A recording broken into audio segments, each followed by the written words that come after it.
encountered a classic New York nut job. Yeah, I was walking down the street minding my own business. Out of nowhere, this random lady charges right up to me and goes, and I quote, "What the fuck are you looking at? You little faggot?" Yeah, I hate that word. But at least she was thinking about me sexually. Women.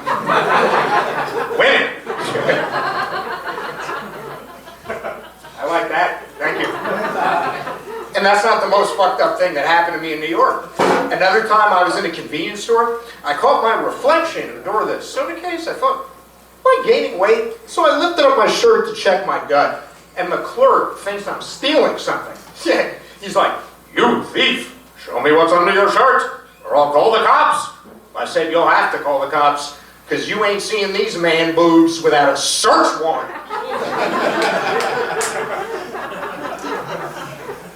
Then 5 cops showed up, and they accused me of shoplifting. I completely freaked out.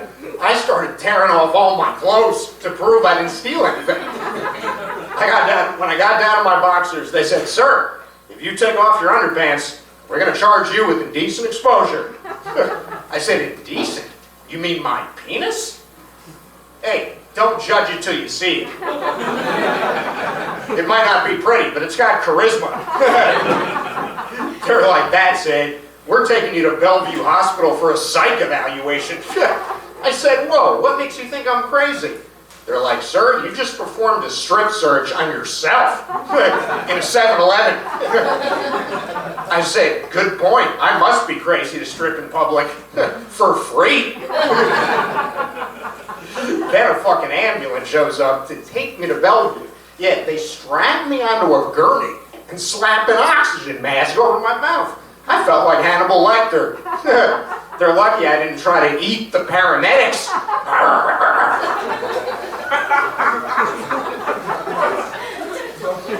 When I got to Bellevue, they took me to a lockdown unit. It was terrifying. First patient I saw, I asked him, "So how did you end up here?" He said, "I keep seeing Satan coming out of my TV set."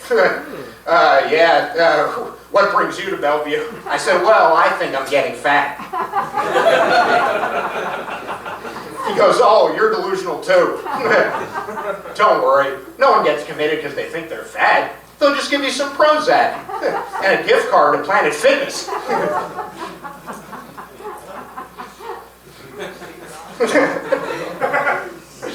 So, yeah, sometimes it takes a minute on that. Woo, party's still going, all right.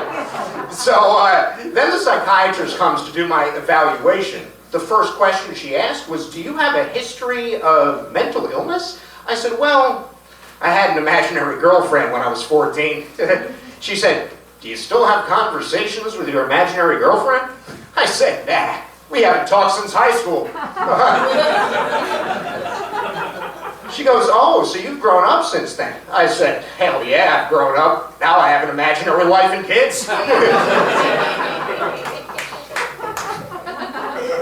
I was scared they would keep me there. And what would my boss say if I got committed to a psych ward? He'd be like, "Who cares if you're certifiable? You think you're the first mental patient to work as a mascot at Chuck E. Cheese?"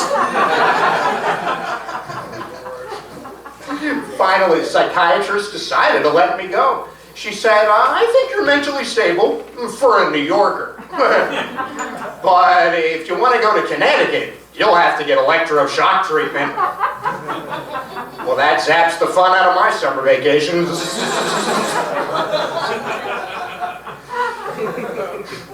They later saw on the convenience store security cameras that I hadn't stolen shit.